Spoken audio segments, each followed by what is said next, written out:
नमस्कार साथियों, एक बार फिर से आप सभी का स्वागत है study and grow YouTube platform पर। ये जो वीडियो रहेगा ये आधुनिक भारत के इतिहास से संबंधित रहेगा, जिसमें हम उत्तर मुगल काल के शासकों के बारे में जानेंगे। उत्तर मुगल काल में 11 शासक हुए और इन 11 शासकों से जुड़ी कौन कौन सी महत्वपूर्ण बातें हैं उन सब के बारे में हम देखने वाले हैं। तो बहादुर शाह फर्स्ट से हमारा अध्ययन चालू होगा और बहादुर शाह जफर जो 1857 की क्रांति के समय शासक थे और बाद में इनको रंगून भेज दिया गया था, वहाँ तक का इनका इतिहास है वो हम समझेंगे। तो ये 11 शासकों की कड़ी पुराने जो शासक है उनसे किस प्रकार जुड़ती है, इसको एक नज़र में देख लेते हैं। तो सबसे पहले बात करें तो शुरू से बात करते हैं बाबर से। जब बाबर का भारत आगमन होता है और 1526 के पानीपत के युद्ध में ये जीत जाता है, तब से कहानी चालू होती है। तो बाबर के 4 पुत्रों का नाम आता है। एक पुत्र का नाम है हिंदाल, बिल्कुल ध्यान से सुनेंगे इन सब बातों को। एक पुत्र का नाम है हिंदाल, दूसरे का नाम आता है अस्कन, तीसरा इसका पुत्र है कामरान और एक और पुत्र है इसका हुमायूं। तो ये 4 पुत्र हैं किसके? बाबर के। और बाबर की एक सिस्टर है, एक बहन है इसकी, जिसका नाम है खानजादा। क्या नाम है सिस्टर का? खानजादा। और खानजादा का जो विवाह है, खानजादा का विवाह हो जाता है किससे? सेबानी खान से। सेबानी खान से किसका विवाह हो रहा है? खानजादा का, जो किसकी सिस्टर है? बाबर की। बाबर भारत में आता है और 1526 में पानीपत का प्रथम युद्ध होता है और इस युद्ध में ये जीत जाता है। और उसके बाद बाबर के बाद यहाँ का शासक बनता है कौन? हुमायूं। हुमायूं यहाँ का शासक बनता है कब? 1530 में। और 1530 से 1540 तक इसी का यहाँ पर शासक रहता है। मतलब बाबर 1526 में आया और पानीपत का प्रथम युद्ध इसने जीता और 1530 तक भारत में रहता है। उसके बाद इसकी मृत्यु के बाद अगला शासक बनता है हुमायूं, जो इसी का पुत्र है। हुमायूं 1530 से 1540 के बीच रहता है और बीच में कुछ समय के लिए यहाँ पर सूर वंश का शासक आता है, जिसका नाम है शेर शाह सूरी। शेर शाह सूरी। और उसके बाद जब शेर शाह सूरी के बाद 1555 और 1556 में वापस हुमायूं यहाँ पर अपना अधिकार कर लेता है। तो हम क्या बात कर रहे हैं कि बाबर का एक पुत्र है हुमायूं। हुमायूं का 2 शासनकाल यहाँ पर आते हैं, 1530 से 40 और 1555-56 का टाइम। जो बीच का टाइम रहता है वहाँ उस समय यहाँ पर सूर्यवंश का शासन रहता है। उसके बाद हुमायूं की मृत्यु हो जाती है 1556 में। 1556 में इसकी मृत्यु का कारण रहता है कि एक पुस्तकालय है जिसका नाम है दीन पनाह। तो दीन पनाह पुस्तकालय जो है उसकी सीढ़ियों से गिरने से इसकी मृत्यु हो जाती है। जो बांस की सीढ़ियों पर ये चढ़ता है और ये गिरता क्यों है? क्योंकि ये नशा बहुत करता था और नशा बहुत करने के कारण ये गिर जाता है और इसके कारण इसकी मृत्यु हो जाती है। और मृत्यु होने के बाद इसका जो पुत्र है अकबर, वो शासक बनता है। किसका पुत्र? हुमायूं का पुत्र कौन शासक बनेगा? अकबर शासक बनेगा। अकबर के बाद शासक बनता है जहांगीर, जिसको हम सलीम भी बोलते हैं। तो अकबर के बाद उसका पुत्र शासन बनता है और इस तरह ये शासन की कड़ी जुड़ती चली जाती है। तो अकबर का शासनकाल 1556 से 1605 ईस्वी तक रहता है। लगभग 50 साल ये शासन करता है।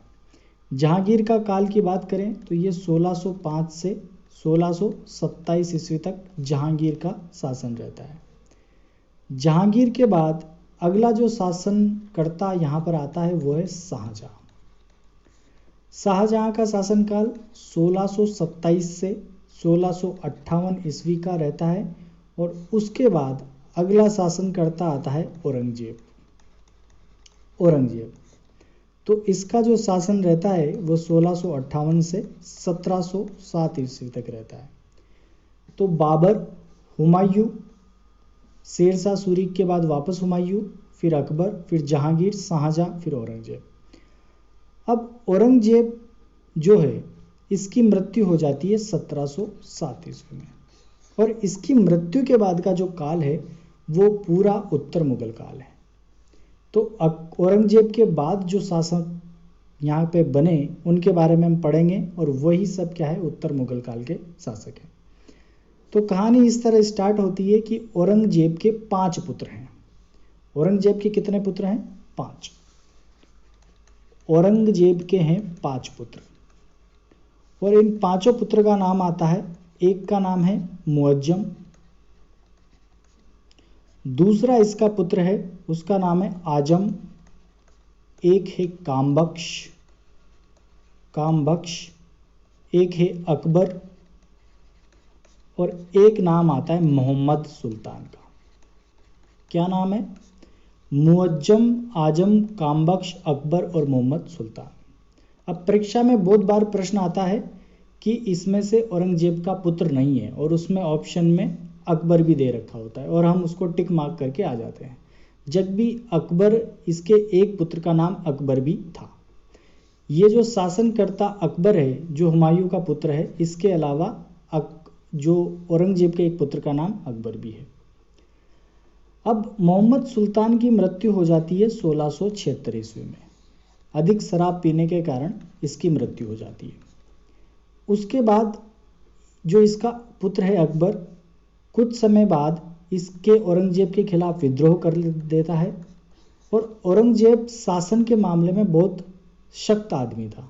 सख्त आदमी का मतलब इतना अधिक सख्त था कि अगर हम साउथ इंडिया की बात करें, दक्षिण भारत की, तो औरंगजेब ने अपने जीवन के 25 वर्ष साउथ इंडिया में या फिर महाराष्ट्र या मराठों से युद्ध करते करते बिता दिए थे, क्योंकि इसका जो पूरी शक्ति लगा दी थी इसने अपने प्रांतों को इकट्ठा करने में। क्योंकि हम इतिहास देखें तो अकबर के समय अकबर के कब्जे में 15 प्रांत थे। उसके बाद अकबर का जो पुत्र है जहांगीर, जो शासक बना, इसका कोई योगदान नहीं रहा, और उसके बाद शाहजहां ने इनमें 3 प्रांतों का इजाफा किया, मतलब 15 और 3 कितने हो गए, 18 प्रांत। उसके बाद अगला जो शासक बना औरंगजेब ने इसमें 3 प्रांत और जोड़े, और ये टोटल 21 प्रांतों पर, मतलब लगभग भारत का बहुत बड़ा हिस्सा जो है ये किसके अधीन था? औरंगजेब के अधीन था। तो इसके लिए इसने बहुत मेहनत करी थी। इसने लगभग 25 वर्ष मराठों से लड़ने के लिए अपने खर्च कर दिए थे। ऐसा कहा जाता है कि जब अकबर वापस दिल्ली आया और जब इसके बच्चों को इसके सामने गुजारा गया तो ये अपने बच्चों को भी नहीं पहचान पा रहा था। तो ये स्थिति थी औरंगजेब की अपने शासन के प्रति, और इसने कभी जीवन भर शराब नहीं की, कोई नशा नहीं किया, और इतना अधिक शक्त था ये कि जो अकबर है इसका पुत्र, जब इसने विद्रोह किया तो ये विद्रोह करने के बाद अकबर इतना डर गया कि कहीं औरंगजेब मुझे ही नहीं खत्म कर दे, क्योंकि औरंगजेब ने इसके पीछे सेना भेजी और ये भागकर चला गया ईरान, और ईरान में ही इसकी मृत्यु हो जाती है। तो अकबर के 5 पुत्रों में से 3 पुत्र यहाँ पर जीवित बचते हैं, और ऐसा बोलते हैं कि औरंगजेब ने एक वसीयत बनवाई थी, और उन वसीयतों में अपनी संपत्ति का बंटवारा इन तीनों पुत्रों में किया था। अब यहाँ पे प्रश्न ये आता है कि अगला शासक कौन बनेगा? तो अगला शासक जो है वो बनता है मुअज्जम। मुअज्जम किस प्रकार शासक बनता है कि मुअज्जम क्या करता है, एक जगह है जजौ। क्या नाम आता है? जजौ। तो जजौ नामक जगह पर ये आजम को मार देता है। जजौ का युद्ध होता है 18 जून 1707 को, क्योंकि औरंगजेब की मृत्यु 1707 में हो जाती है। तो 18 जून 1707 को जजौ नामक स्थान पर मुअज्जम किसको मार देता है? आजम को, और अपने आप को जो है शासक घोषित कर देता है। जब ये अपने आप को शासक घोषित करता है तो उसके 2 साल बाद 13 जनवरी 1709 को ये अपने दूसरे भाई, कौन सा दूसरा भाई? कामबख्श। तो कामबख्श को भी हैदराबाद हैदराबाद के पास एक जगह है बीजापुर, तो वहाँ पर इसको भी हराकर इसकी भी मृत्यु, इसको भी ये मौत के घाट उतार देता है। तो यहाँ पर अब मुअज्जम क्या है, शासक बनता है किसके नाम से, बहादुर शाह फर्स्ट के नाम से।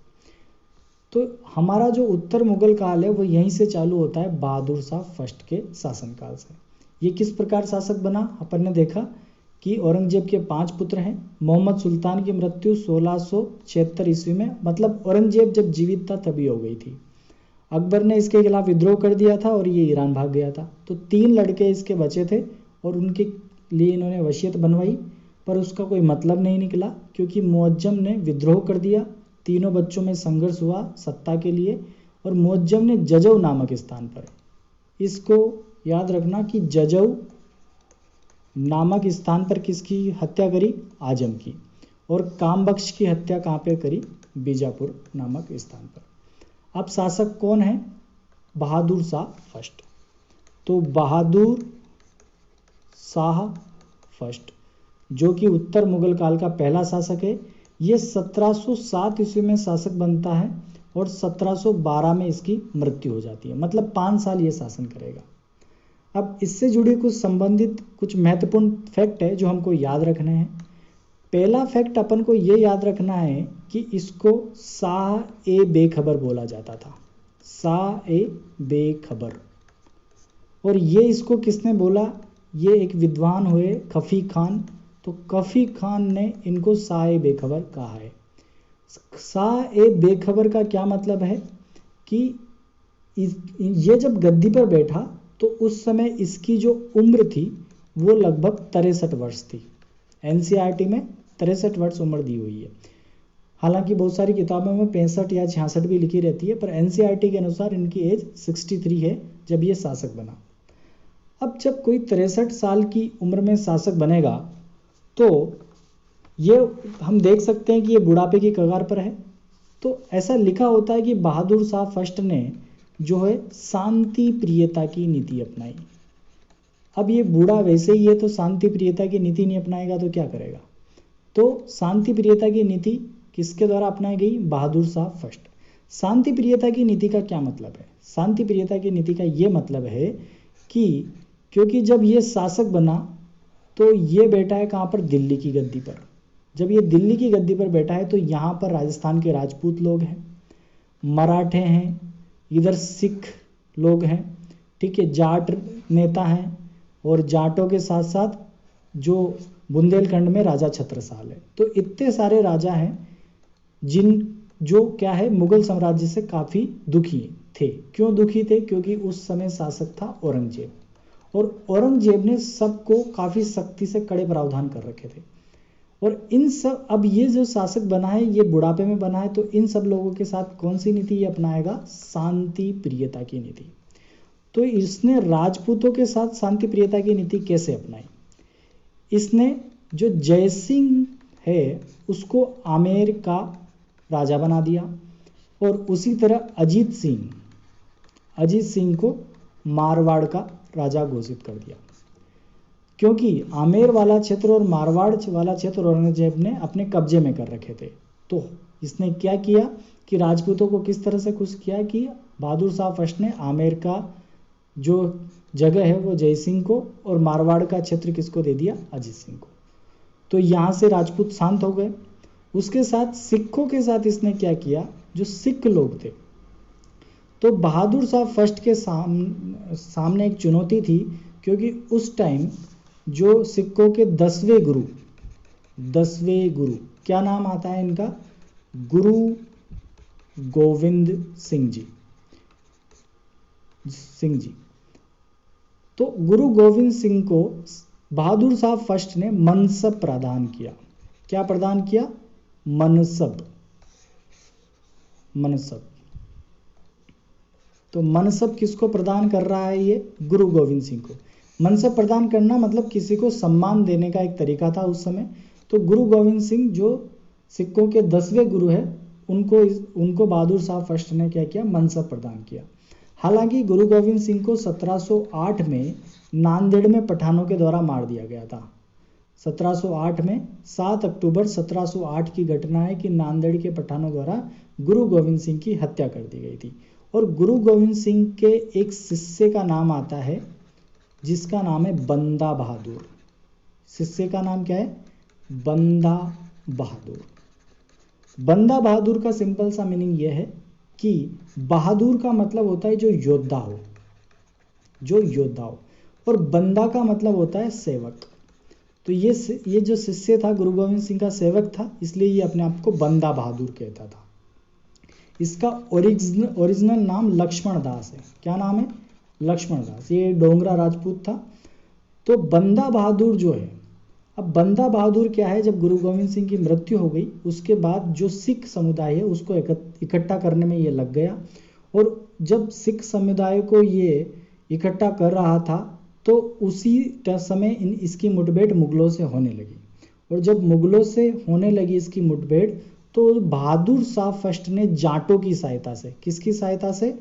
जाटों की सहायता से इस बंदा बहादुर को पकड़ लिया। और पकड़ने के बाद 1716 में, कब? 1716 ईस्वी में, 1716 ईस्वी में इसको फर्रुखशेर के काल में हत्या कर दी थी। फर्रुखशेर के काल में इसकी हत्या हो जाएगी, बहादुर शाह फर्स्ट इसको पकड़ लेगा। तो जब फर्रुखशेर का काल आएगा तो अब इसकी हत्या कर दी जाएगी। तो प्रश्न ये आते हैं एग्जाम में कि साए बेखबर के नाम से किसे जाना जाता है? किसने शांति प्रियता की नीति अपनाई? तो सिखों के साथ। अच्छा, अब ये सिखों के साथ जो नीति अपनाई, तो इसने गुरु गोविंद सिंह को तो मनसब प्रदान किया और बंदा बहादुर को कैद कर लिया था। बंदा बहादुर को कैद कर लिया। तो सिखों के साथ इसने जो नीति अपनाई उसको बोलेंगे दंड और पुरस्कार की नीति। दंड और पुरस्कार की नीति, या फिर पुरस्कार और दंड की नीति, क्योंकि पुरस्कार तो किसको दे रहा है? गुरु गोविंद सिंह को। और दंड किसको दे रहा है? बंदा बहादुर को। तो इस तरह से ये कुछ तथ्य हैं जो हमको याद रखने हैं। किसके बारे में? बहादुर शाह फर्स्ट के बारे में। उसके साथ ही इसने मराठों के साथ किस तरह व्यवहार किया? इसने मराठों को के जो साहू जी थे, साहू जी महाराज, उनको अपनी कैद से मुक्त कर दिया था। ये किसके पुत्र थे साहू जी? ये संभाजी के पुत्र थे। शिवाजी के पुत्र संभाजी और संभाजी के पुत्र थे साहू जी। तो साहू जी को औरंगजेब ने कैद कर रखा था। तो बहादुर शाह फर्स्ट ने इसको रिहा कर दिया था। तो उस तरह मराठों के साथ भी इसने शांति प्रियता की नीति अपनाई। और जो बुंदेलखंड का राजा था 17 साल, उसके साथ भी इसने मेल मिलाप की नीति अपनाई। इस तरह से हम कह सकते हैं कि जो बहादुर शाह फर्स्ट था, इसने सभी के साथ मेल मिलाप की या शांति प्रियता की नीति अपनाई। अब इसका मुख्य कारण क्या है? इसकी वयोवृद्ध अवस्था, क्योंकि ये 63 वर्ष की उम्र में शासक बना था। तो ये कुछ चीज़ें हैं जो हमको ध्यान रखनी है। किसके बारे में? बहादुर शाह फर्स्ट के बारे में। अब बहादुर शाह फर्स्ट के 4 पुत्र हैं। बहादुर शाह फर्स्ट के 4 पुत्रों का नाम आता है। तो उनके पुत्रों को देखते हैं कि बहादुर शाह फर्स्ट, इसके कितने पुत्र हैं? 4 पुत्र। 4 पुत्र में पहले पुत्र का नाम आता है इसका जहांदार शाह। जहांदार शाह। इसका दूसरा पुत्र है वो है अजीमुस्सान। अजीमुस्सान। तीसरे पुत्र का नाम है रफ़ी उस्सान। रफ़ी उस्सान। और इसका चौथा पुत्र है जहान शाह। जहान शाह। 4 पुत्र की बात कर रहे हैं बहादुर शाह फर्स्ट के। जहांदार शाह, अजीमुस्सान, रफ़ी उस्सान और जहान शाह। ठीक है। तो बहादुर शाह का जो कार्यकाल था वो 1707 से 1712 तक था। 1712 ईस्वी में इसकी मृत्यु हो जाती है। और मृत्यु के बाद जो चारों पुत्र हैं इनके बीच में संघर्ष होता है। और संघर्ष किसके लिए होता है? सत्ता के लिए। जब सत्ता के लिए संघर्ष होता है तो बहादुर शाह फर्स्ट का जो शव था, इसको इन्होंने 1 महीने तक नहीं दफनाया था। इतना इसमें संघर्ष हो रहा था। अब जब इसकी मृत्यु हुई तो मुगल जो दरबार था, मुगल दरबार, तो मुगल दरबार में गुटबाजी चालू हो गई। मुगल दरबार में गुट बनने लगे, क्योंकि बहुत सारे लोग थे और बहुत सारे लोगों में यहाँ संघर्ष हो रहा था। तो सत्ता के लिए जब संघर्ष होगा तो गुटबाजी होगी। कोई किसका सपोर्ट करेगा, कोई दूसरे लोगों का सपोर्ट करेगा। तो जो इसमें 3 गुट उभर के आते हैं। एक तो आता है गुट ईरानी गुट, ईरानी गुट। एक गुट का नाम है सैयद गुट, सैयद गुट।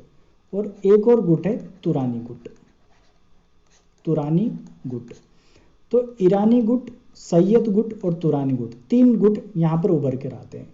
तो ईरानी गुट का जो नेता है, जो नेता था उसका नाम था जुल्फिकार खान, जुल्फिकार खान। तो प्रश्न आता है कि जो मुगल दरबार में ईरानी गुट का नेता कौन था, तो उसका नाम आएगा जुल्फिकार खान।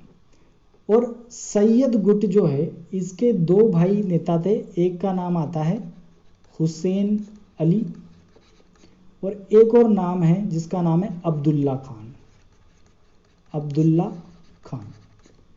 और तुरानी गुट जो है, इसका जो नेता है जिसका नाम है चिनक्लिस खान, चिनक्लिच खान, या फिर इसी को निजाम हैदराबाद बोलते हैं, निजाम हैदराबाद, या फिर इसी को ही निजाम उल मुल्क भी बोला जाता है, निजाम उल मुल्क। अब ये नाम इतने सारे क्यों हैं? क्योंकि चिनक्लिस खान ने ही यहाँ दिल्ली से जाकर हैदराबाद में हैदराबाद रियासत की स्थापना करी थी, इसलिए इसको निजाम हैदराबाद, और वहाँ पे निजाम शब्द लगाया जाता था। तो निजाम उल मुल्क और निजाम हैदराबाद भी इसी का नाम है। अब हम बात कर रहे हैं बहादुर शाह फर्स्ट की डेथ हो चुकी है और उसके बाद चारों बच्चों में, चारों इसके जो लड़के थे उनके बीच में सत्ता का संघर्ष चल रहा है। जब इनके बीच में सत्ता का संघर्ष होगा तो ये गुट इनका समर्थन करेंगे। तो इसमें से एक गुट बाहर निकल कर आता है, ईरानी गुट, और ईरानी गुट का नेता कौन है? जुल्फिकार खां। तो जुल्फिकार खां की सहायता से जो यहाँ का शासक है वो बनता है कौन? जहांदार शाह। कौन शासक बन गया? जहांदार शाह। क्योंकि उत्तर मुगल काल में सेकंड शासक का नाम आता है जहांदार शाह, जो कब शासक बनेगा? 1712 में। किसकी मृत्यु के बाद? बहादुर शाह फर्स्ट की जो मौत हो जाती है उसके बाद ये शासक बना। और किसकी सहायता से शासक बना? जुल्फिकार खान की सहायता से। तो जुल्फिकार खान की सहायता से शासक बन गया जहांदार शाह। तो ये शासक बन गया 1712 ईस्वी में, और ये मात्र 10 माह शासन करता है। 10 माह तक का ये शासक रहेगा। और इसका एक उपनाम भी इतिहास में है जिसका नाम आता है लंपट मूर्ख, लंपट मूर्ख। लंपट मूर्ख इसको क्यों कहा गया? क्योंकि ये बिल्कुल मूर्ख था। क्यों मूर्ख था? क्योंकि जो रंग महल शाहजहां ने विद्वानों के लिए दिल्ली के लाल किले में बनवाया था, वहाँ पर ये एक वेश्या थी जिसका नाम है लाल कुंवर, लाल कुंवर। कौन है? वेश्या। तो उसके साथ ये नाच गान का प्रोग्राम यहाँ पे किया करता था और वहीं पे ये नशे में रहता था और बिल्कुल भी समाज पर ध्यान नहीं देता था। तो इस तरह से यहाँ पर जहांदार शाह के बारे में ये चीज़ें ध्यान रखनी है। और इसके समय जो प्रशासन था, उस प्रशासन में इसने बहुत सारे लोगों को, ऐसे जो लोग जिनमें काबिलियत नहीं थी, उनको भी उस प्रशासन का हिस्सा बना दिया था। तो इस तरह से ये चीज़ें ध्यान रखनी है हमको कि जहांदार शाह, जिसको हम क्या बोलेंगे? लंपट मूर्ख। पर इससे जुड़ी कुछ चीज़ें अपन को ध्यान रखनी है कि जो बहादुर शाह फर्स्ट ने जैसे जय सिंह को क्या आमेर का क्षेत्र दिया था और अजीत सिंह को जो मारवाड़ का क्षेत्र दिया था, तो जय सिंह को इसने एक उपाधि दी। उस उपाधि का नाम याद रखना है, मिर्जा राजा की उपाधि।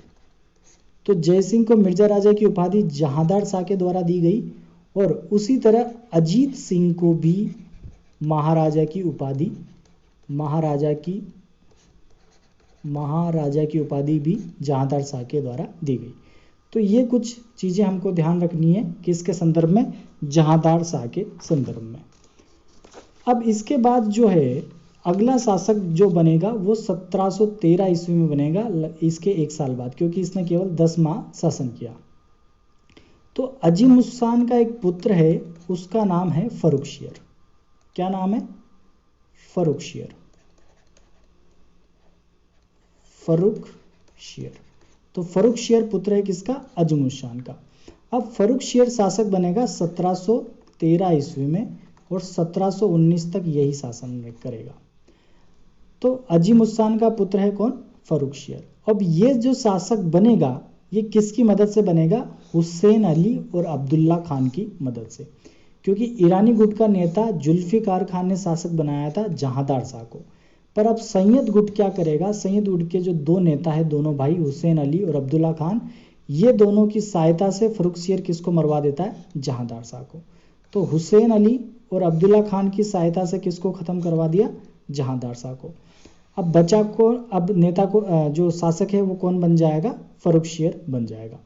तो फर्रुखसियर जैसे ही शासक बनता है, अब बन गया कौन शासक? फर्रुखसियर।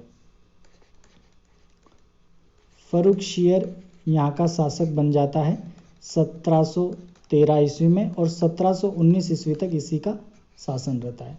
और इसी का उपनाम भी हमको ध्यान रखना है, इसको घृणित कायर कहा जाता है। घृणित कायर, ठीक है। अब यहाँ पर हुसैन अली और अब्दुल्ला खान ने इसकी क्या है? मदद करी है। तो हुसैन अली को अपना ये वजीर बना लेता है। सॉरी, हुसैन अली को नहीं, अब्दुल्ला खान को ये वजीर बना लेता है। अब्दुल्ला खान को ये अपना वजीर घोषित कर देता है। वजीर का पद मतलब उस समय प्रधानमंत्री का पद। और हुसैन अली को अपना ये सेनापति को बोला जाता था मीर बख्शी। मीर बख्शी का मतलब जो सेना का नेतृत्व करेगा। तो हुसैन अली को तो इसने मीर बख्शी बना लिया और अब्दुल्ला खान को अपना वजीर घोषित कर दिया।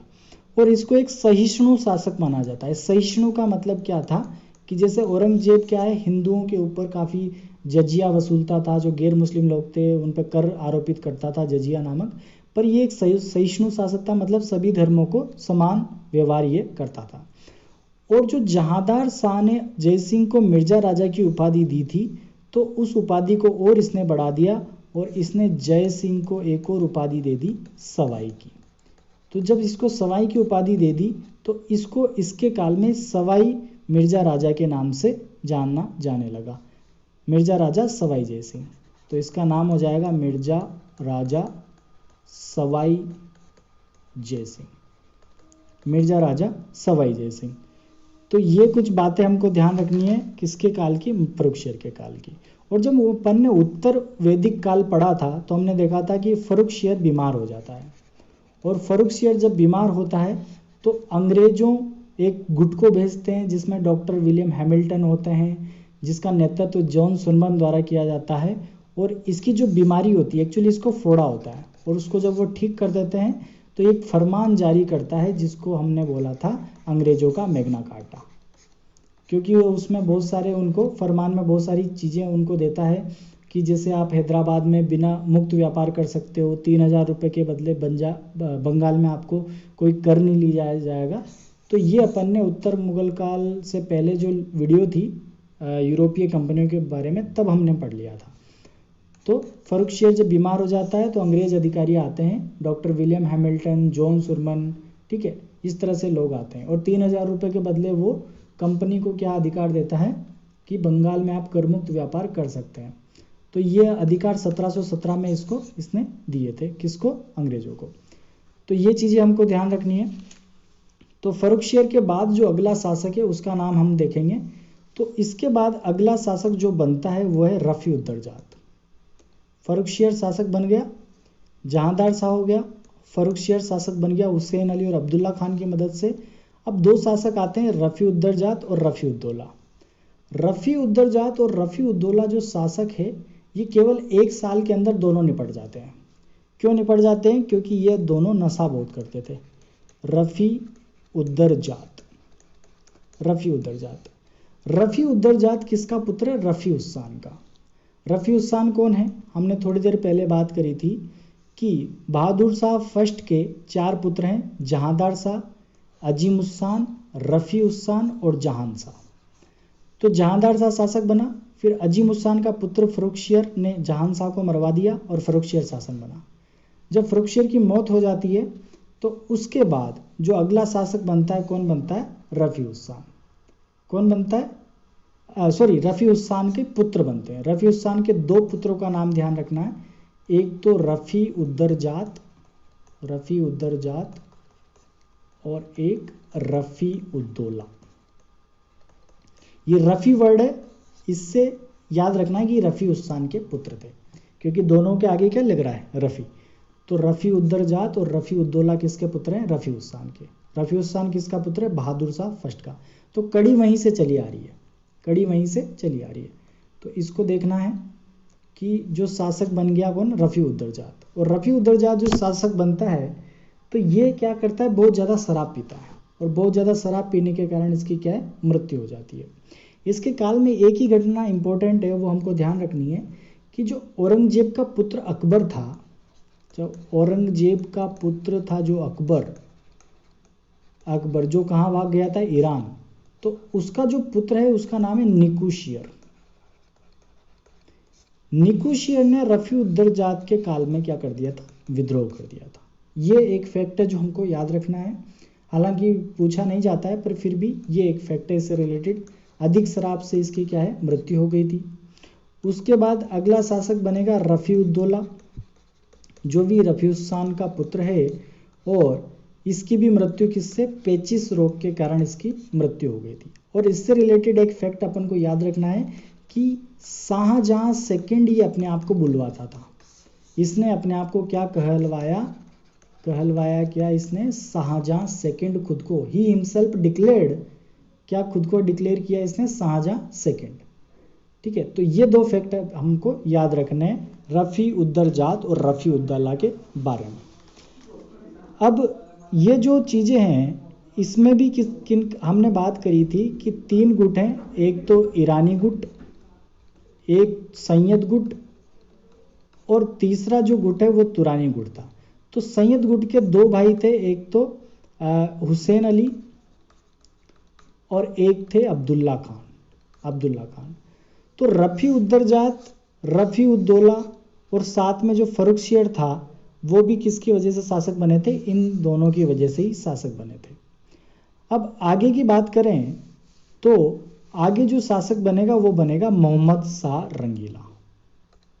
इसका नाम क्या आता है, मोहम्मद शाह। हालांकि नाम मोहम्मद शाह है पर इसको रंगीला शासक भी कहा जाता है।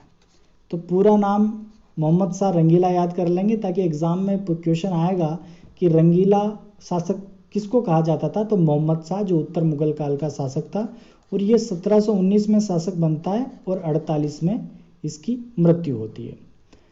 अब हमने बात करी थी बहादुर शाह फर्स्ट की, बहादुर शाह फर्स्ट। इस कड़ी को जोड़ने का हम प्रयास करते हैं।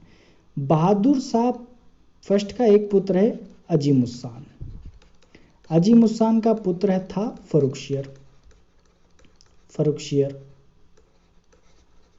ठीक है, और इसका एक पुत्र था जहांदार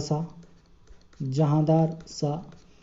एक पुत्र का नाम था रफ़ी उस्सान। और तो जहांदार शाह शासक बना, अजीम उस्सान का पुत्र फर्रुखशियर शासक बना, किसको, जहांदार शाह को मारकर। रफ़ी उस्सान के 2 पुत्र रफ़ी उद्दौला एंड रफ़ी उद्दरजात दोनों शासक बने। रफ़ी उद्दरजात और रफ़ी उद्दौला दोनों शासक बने। और उसके बाद जो अगला शासक बनेगा वो बनेगा कौन, मोहम्मद शाह रंगीला।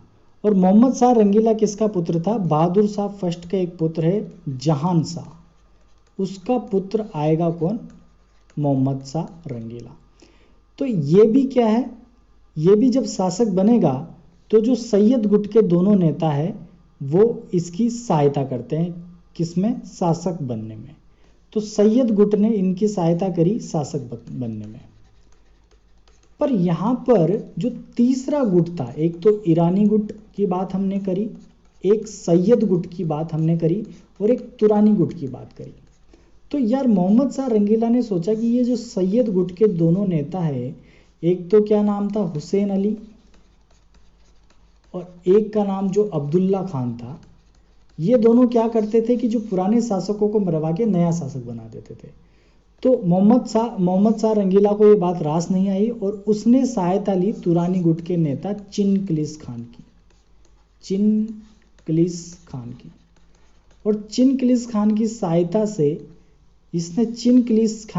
जब ये इनकी मदद से शासक बन गया तो इसने मदद ली किसकी, चिनकलिस खान की, और इसकी सहायता से इन्होंने इसको मरवा दिया, किसको मरवा दिया? हुसैन अली और अब्दुल्ला खान को। तो ये मरने के बाद इसका रास्ता बिल्कुल साफ हो गया, इसलिए इसने काफ़ी समय तक यहाँ पर राज भी किया, क्योंकि जो बाकी के जो शासक थे वो 1 साल के अंदर ये दोनों निपट गए। ये जो पुराना शासक था फर्रुखशियर, ये जो है 6 साल तक ये शासन कर पाया। तो इसने क्या रणनीति अपनाई कि पहले जो है चिनकिलिस खान की मदद से हुसैन अली और अब्दुल्ला खान को इसने मरवा दिया। तो ये फैक्ट है मोहम्मद शाह रंगीला के समय। और इसके बाद जो अगला शासक बनेगा, अच्छा, मोहम्मद शाह रंगीला का जो समय था ये भी काफ़ी कठिन समय रहा, क्योंकि अगर हम भारत के नक्शे की बात करें तो अगर मैं भारत का एक रफ मैप ड्रॉ करूं तो इस तरह से ये वाला क्षेत्र है। यहाँ पर जो है ये पाकिस्तान आ जाता है, ये पाकिस्तान वाला क्षेत्र, और इसके साथ यहाँ पे अफ़गानिस्तान, ये पाक हो गया, ये अफ़गानिस्तान हो गया, और यहाँ पर आ जाता है कौन सा भाग? ईरान वाला भाग। इधर पे ये क्या है? ईरान है। ये क्या है? ईरान। तो ईरान का उस समय शासक था नादिर शाह। अब बात को समझना, ईरान का शासक कौन है? नादिर शाह। और ईरान में क्या होता है कि जो यहाँ के शासक होते थे अपने जनता से कर नहीं लेते थे, तो इनके पास पैसे की कमी रहती थी। किसकी कमी रहती थी? इनके पास पैसे की कमी रहती थी। तो ये यहाँ ये ईरान के शासक क्या है, दूसरे जो देश थे उन पर अटैक करते थे और वहाँ से पैसा बहुत सारा लेके आते थे और यहाँ पर अपना राजपाट चलाते थे। तो मैंने क्या कहा, ईरान के शासक अपनी जनता पर टैक्स नहीं लगाया करते थे। तो एक घटना हमको याद रखनी है कि ये नादिर शाह जो है भारत पर आक्रमण करेगा, और उस समय दिल्ली का शासक कौन है? मोहम्मद शाह रंगीला। तो हम बात कर रहे हैं क्या? दिल्ली का जो शासक है उसका नाम है मोहम्मद शाह रंगीला। और मोहम्मद शाह रंगीला जो है इसने किसकी मदद ली है? चिनकिलिस खान की मदद ली है गद्दी पर बैठने के लिए। तो ये चिनकिलिस खान को क्या है? अपना वजीर नियुक्त करता है। किसको? चिनकिलिस खान, जिसको क्या बोला हमने? निज़ाम उल मुल्क या निज़ाम हैदराबाद भी बोला, इसको अपना वजीर इसने बना दिया। पर चिनकिलिस खान क्या देखता है कि जो मुग़ल शासक हैं ये अपनी मस्ती में मस्त रहते थे, क्योंकि तभी इसका नाम क्या पड़ा? रंगीला, क्योंकि ये अपनी मस्ती में मस्त, यानी शराब पीना और बहुत सारी और भी कुहरकतें इनकी थी, क्योंकि ये शासन पे इतने अच्छे निपुण नहीं थे। तो चिनकिलिस खान यहाँ से चला जाता है कहाँ? हैदराबाद। तो हैदराबाद जाने की बात बाद में आती है, पहले चिनकिलिस खान यहाँ से जाने की तैयारी कर रहा था।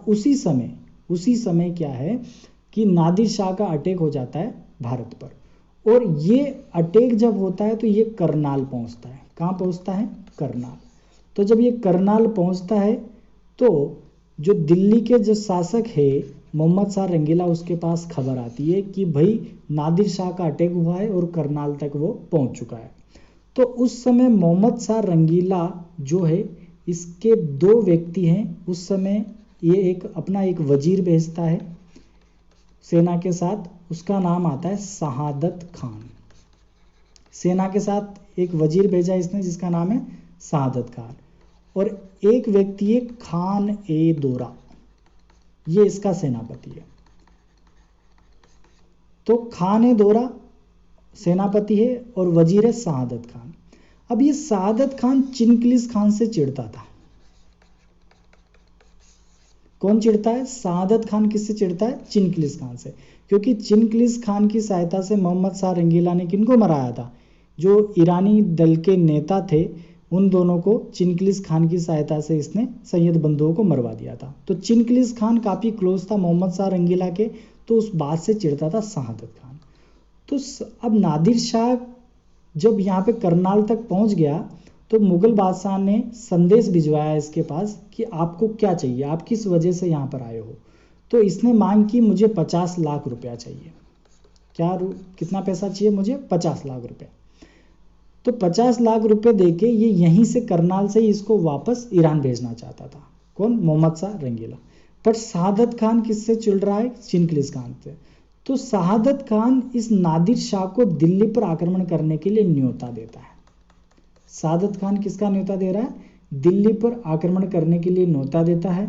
और कितना लालच देता है कि यहाँ पर 50 लाख नहीं, मैं आपको 2 करोड़ रुपए दूंगा, आप दिल्ली पर आक्रमण करो। और दिल्ली पर जब ये नादिर शाह आक्रमण करता है, कब की बात आती है, ये 1739 की बात है। तो 1739 में दिल्ली पर नादिर शाह का क्या हो रहा है, आक्रमण हो रहा है। और जब दिल्ली पर भयानक कत्लेआम यहाँ पर होता है, भयानक कत्लेआम यहाँ पर होता है। और उसी समय ये नादिर शाह जो भारत की संपत्ति है उसमें से कोहिनूर हीरा, कोहिनूर प्लस जो तख्त-ए-ताऊस जो है, तख्त-ए-ताऊस या फिर जिसको अपन मयूर सिंहासन भी बोलते हैं, वो भारत से ले जाता है। क्योंकि दिल्ली तक ये आ गया, तो जब दिल्ली में भयानक कत्लेआम होता है तो कोहिनूर और तख्त-ए-ताऊस ये यहाँ से ले जाता है।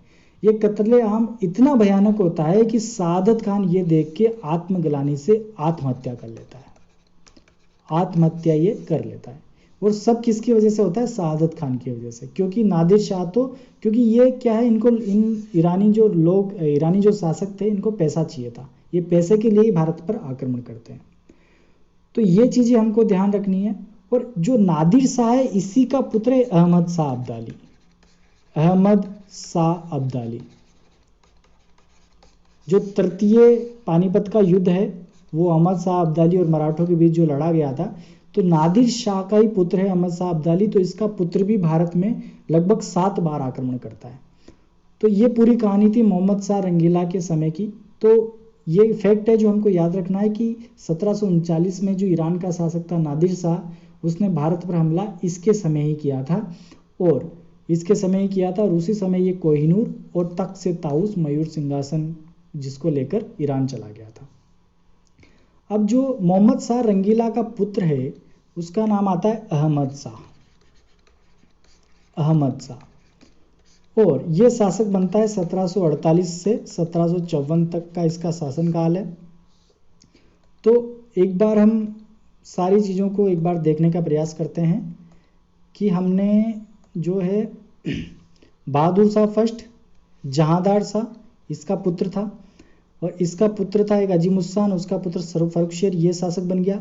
रफ़ी-उस-शान के 2 पुत्र रफ़ी-उद-दरजात, रफ़ी-उद-दौला शासक बने। मोहम्मद शाह रंगीला के काल में हमने देखा किसका आक्रमण हुआ है, नादिर शाह का, और भयानक कत्लेआम इसने मचाया और कोहिनूर हीरा ये भारत से लेके चला गया। अब बात आती है 7वें नंबर के शासक की, अहमद शाह के बारे में। तो अहमद शाह को देख लेते हैं एक बार। तो 1748 से 1754 का समय। इसके पिता का नाम, या फिर ये किसका पुत्र है, ये पुत्र है किसका, मोहम्मद शाह रंगीला का, मोहम्मद शाह रंगीला का ये पुत्र है। और इसी के समय अहमद शाह अब्दाली का पहला आक्रमण होता है। अहमद शाह जो अब्दाली का आक्रमण जो है वो इसी के समय हो रहा है, ठीक है। तो पहला आक्रमण जो पंजाब के खिलाफ करता है अहमद शाह अब्दाली, वो किसके काल में होता है, अहमद शाह के। तो नाम कैसे ध्यान रखना है कि अहमद शाह अब्दाली का जो पहला आक्रमण है अहमद शाह के समय ही हुआ। तो अहमद शाह दोनों में नाम आ रहा है, तो इस तरह से इसको याद करने का प्रयास करना कि अहमद शाह अब्दाली का जो है जो आक्रमण है वो अहमद शाह के समय ही हुआ।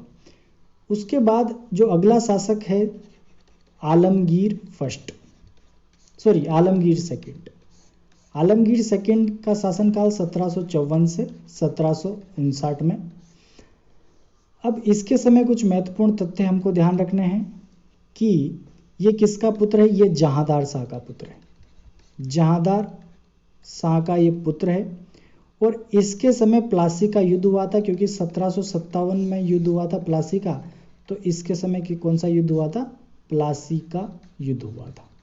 ये फैक्ट हमको ध्यान रखना है आलमगीर सेकंड के समय, कि आलमगीर सेकंड के समय कौन सा युद्ध हुआ था, प्लासी का युद्ध, क्योंकि 1757 में हुआ था और इसका शासनकाल 54 से 59 है। तो बीच में 1757 का समय आएगा जिस समय प्लासी का युद्ध हो रहा होगा। तो क्वेश्चन आता है कि प्लासी के युद्ध के समय मुगल बादशाह कौन था, तो आलमगीर सेकंड इसका नाम आता है। और ये किसका पुत्र था, ये जो पुत्र है जहांदार शाह का पुत्र था। जो बहादुर शाह फर्स्ट का पुत्र था जहांदार शाह, उसका पुत्र है आलमगीर सेकंड। अगला जो शासक है अब लास्ट के जो शासकों में कुछ ज़्यादा फैक्ट नहीं है, वो हम फटाफट देख लेते हैं कि शाह आलम सेकंड अगला शासक बनता है 1759 से 1806 ईस्वी में। उसके बाद शाह आलम सेकंड के बाद अकबर सेकंड शासक बनेगा, और अकबर सेकंड का शासनकाल 1806 से 1837 तक। और अकबर सेकंड के बाद बहादुर शाह जफर शासक बनेगा, जो 1837 से 1857 की क्रांति तक ये शासक रहता है। अब यहाँ पर आपके दिमाग में एक बात आ रही होगी कि जो पुराने बाद वाले शासक है इनका शासनकाल इतना ज़्यादा कैसे है? इनका शासनकाल इतना ज़्यादा ऐसे है क्योंकि प्लासी का युद्ध हो चुका है, और प्लासी के युद्ध के बाद बक्सर का युद्ध होगा, और बक्सर के युद्ध के बाद सारी चीज़ें अंग्रेजों के नियंत्रण में आ जाएगी, और जो ये शासक है इनको पेंशन या फिर इनके बीच में संधियाँ हो जाएगी। तो इसलिए जो राजाओं के बीच में संघर्ष था अंग्रेजों के समय वो खत्म हो गया था। तो ये क्या है, अकबर सेकंड 1806 से इसका शासनकाल 1837 तक रहता है। तो इसके बीच में कुछ फैक्ट है जो अपन को ध्यान रखने हैं। तो ये किसका पुत्र है, आलमगीर सेकंड का, आलमगीर सेकंड का ये पुत्र है, ठीक है। और ये बिना मुकुट का बादशाह इसको कहा जाता है। ये फैक्ट अपन को ध्यान रखना है कि बिना मुकुट का बादशाह किसे कहा जाता है, शाह आलम सेकंड को कहा जाता है। इसके समय 3 घटनाएं महत्वपूर्ण हैं। वो तीनों घटनाओं का याद हम करेंगे कि 1761 ईस्वी में पानीपत का जो तृतीय युद्ध था वो इसके समय, क्योंक64 से 06 तक ये है शासक, तो 1761 इसके बीच आएगा तो पानीपत का तृतीय युद्ध। उसके बाद 1764 में बक्सर का युद्ध लड़ा गया था वो भी इसके समय हुआ, और 1765 में जो बक्सर के युद्ध के बाद एक संधि हुई थी इलाहाबाद की संधि। जब अपन बंगाल पढ़ेंगे तो वहाँ पे इलाहाबाद की संधि डिटेल से पढ़ेंगे, पर अभी ये ध्यान रखना है कि इलाहाबाद की एक महत्वपूर्ण संधि हुई, वो संधि शाह आलम सेकंड के टाइम हुई थी। ये चीज़ें हमको ध्यान रखनी है। और ये पहला मुगल शासक था जिसको अंग्रेजों ने पेंशनर बना दिया, क्योंकि इलाहाबाद की संधि में यही प्रावधान थे। तो ये पहली बार अंग्रेजों का पेंशनर बनने वाला शासक, अंग्रेजों का पेंशनर बन गया था। मतलब ये कुछ नहीं करेगा, इसको बस पेंशन मिलती रहेगी, और अंग्रेजों ने इसको बोला आप आराम से बैठे रहो गद्दी पर, कोई दिक्कत नहीं है, ठीक है। उसके बाद अकबर सेकंड के टाइम पे क्या ध्यान रखना है कि इसका पुत्र है, ये शाह आलम सेकंड का पुत्र है अकबर सेकंड। और अकबर सेकंड के जो एक फैक्ट जो बहुत महत्वपूर्ण है कि राम मोहन राय को इसने राजा की उपाधि दी थी, तो इसलिए इनको राजा राम मोहन राय कहा जाता है। राजा राम मोहन रॉय इनको कहा जाता है। अब इनको राजा की उपाधि देने के लिए भी कुछ चीज़ें हैं कि जो अकबर सेकंड है इसकी पेंशन बढ़वाने के लिए राम मोहन राय कहाँ गए थे, इंग्लैंड गए थे, लंदन गए थे इनकी पेंशन बढ़वाने के लिए। तो इनको इनको राजा की उपाधि दी थी। तो और उसके बाद बहादुर शाह जफर की बात करेंगे तो ये किसका पुत्र है, अकबर सेकंड का पुत्र है। ये अकबर सेकंड इसका पुत्र है बहादुर शाह जफर, और ये अंतिम मुगल शासक है। बहुत बार प्रश्न आया है कि अंतिम मुगल शासक कौन है, तो वहाँ ऑप्शन में बहादुर शाह जफर और बहादुर शाह फर्स्ट इस तरह से लिख के देता है। तो बहादुर शाह जफर याद रखना। इसके समय 1857 की क्रांति हुई थी, 1857 की क्रांति हुई थी। अंग्रेजों ने इसको निष्कासित करके रंगून भेज दिया था, जहाँ पर 1862 में इसकी मृत्यु हो गई थी। और इसके समय जो प्रसिद्ध शायर था मिर्जा गालिब भी इसी के समय के हैं। तो इसके समय प्रसिद्ध शायर मिर्जा गालिब भी थे। तो ये कुछ फैक्ट है जो हमको ध्यान रखने हैं। अब सारी चीज़ों को अपन एक नज़र में देखने का प्रयास करें तो सबसे पहले जो शासक बनता है उसका नाम है बहादुर शाह फर्स्ट। बहादुर शाह फर्स्ट के बाद जो इसके पुत्र हैं, एक तो नाम आता है जहांदार शाह, एक का नाम आता है अजीमुस्सान, एक का नाम आता है रफ़ी उस्सान, और एक का नाम आता है जहान शाह। तो जो पहली बार अपन ने बात करी थी तो जहांदार शाह शासक बनता है। जहांदार शाह के बाद शासक बनता है इसका पुत्र जिसका नाम आता है फर्रुखशियर। फर्रुखशियर, तो फर्रुखशियर जहांदार शाह को मरवा देता है और मरवाने के बाद शासक बनता है फर्रुखशियर। फर्रुखशियर का जो शासन के बाद जो शासक बनेगा वो रफ़ी उस शान के 2 पुत्र आते हैं, एक तो रफ़ी उद्दरजात और एक रफ़ी उद्दौला। ठीक है, ये दोनों शासक बनते हैं। इन दोनों के शासक बनने के बाद शासक बनते हैं इसका पुत्र। इसके पुत्र का नाम क्या आता है? मोहम्मद शाह रंगीला। और मोहम्मद शाह रंगीला के समय ही किसका आक्रमण हुआ था? नादिर शाह का। और मोहम्मद शाह रंगीला का जो पुत्र है अहमद शाह, अहमद शाह के समय किसका आक्रमण हुआ? अहमद शाह अब्दाली का आक्रमण होता है। उसके बाद अहमद शाह जो है शासक बनता है, जो मोहम्मद शाह रंगीला का पुत्र है। और अहमद शाह के समय किसका आक्रमण हुआ? अहमद शाह अब्दाली का। ये चीज़ अपन ने देखी। अब अगला जो शासक है वो इसका पुत्र था जहांदार शाह का आलमगीर सेकंड। तो आलमगीर सेकंड के नाम से शासक बनता है। आलमगीर सेकंड का पुत्र शाह आलम सेकंड, शाह आलम सेकंड, जिसे बिना मुकुट का बादशाह कहा जाता है। ठीक है, जिसके समय जो है इलाहाबाद की संधि हुई थी, पानीपत का युद्ध हुआ था, क्योंकि इसका समय 1759 से 1806 है। और शाह आलम सेकंड के बाद इसका पुत्र अकबर सेकंड, और अकबर सेकंड के बाद बहादुर शाह जफर, जो 1857 की क्रांति के समय जो शासक था। तो इस तरह से ये पूरा उत्तर मुगल काल है, ये हमारा ख़त्म होता है। और हालांकि इसमें टाइम ज़्यादा लगा लेक्चर में, पर ये काफ़ी ज़्यादा शासक थे। 11 शासकों की हमने बात करी। और जो भी महत्वपूर्ण प्रश्न यहाँ से आते हैं, नादिर शाह और कोहिनूर हीरा कौन ले गया, अहमद शाह अब्दाली का आक्रमण, पानीपत का युद्ध, बक्सर का युद्ध, इलाहाबाद की संधि, ये सब रिलेटेड हमने बात करी।